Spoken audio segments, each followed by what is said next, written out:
student teachers often ask me before they go into schools, what's the one thing they should worry about more than anything? And of course we go through the different structures that you need in place to do very well in the school placement. So, for example, we talk about behaviour management plan and lesson set and objectives.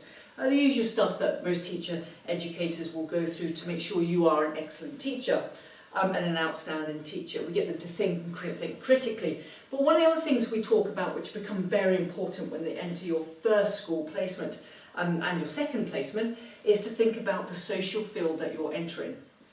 Now, schools and colleges are very, very complicated social fields, not just within the classroom, but actually within the staff room and the common room and within the departments as well. So what you have, if you look at Bourdieu's work on social theory, he said that you actually have what's called a social field of play.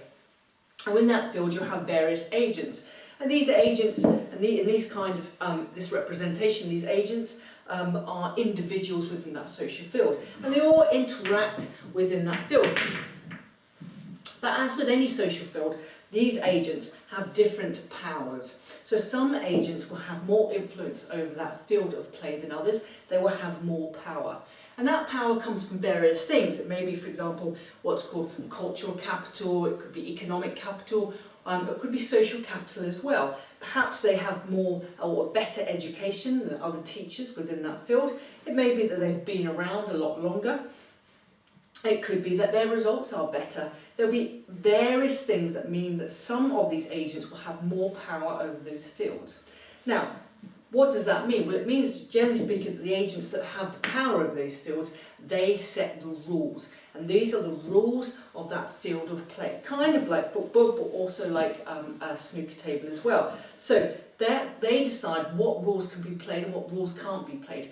They might actually have various ways of going about things. So it might be that you have a management structure in your school that says that you must use certain lesson plans, you must set objectives a certain way.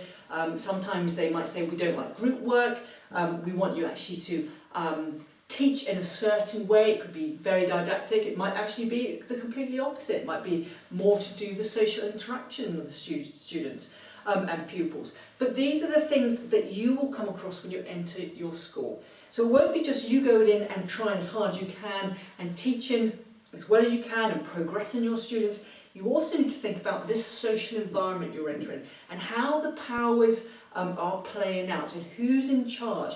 Now, unfortunately for you, as a student teacher, you don't have any power in this field of play, or any power you do have is very minimal, because you do not have that social and cultural capital that other agents in this field also have. So you need to think very carefully about how you behave with those other agents and individuals within that school and how you act. So it is best to begin with to actually just listen and watch and to look at how the individuals and the agents within that field, how they interact with each other. Who's in charge, who thinks they're in charge, why they have that power, and what do the other agents in the field do because of that. And sometimes you can get some inbiting in the department, and I always say it's best to try and keep away from that, because you never quite know what's going on within this field of play and what's going on with all these different interactions. So be very careful when you enter these fields of plays. Actually, with any environment where you have a number of individuals in the same place, maybe working together or interacting with each other, you get these power plays. But it's just something to watch and look at and observe. And just be careful about the way you act and think about it before you go ahead.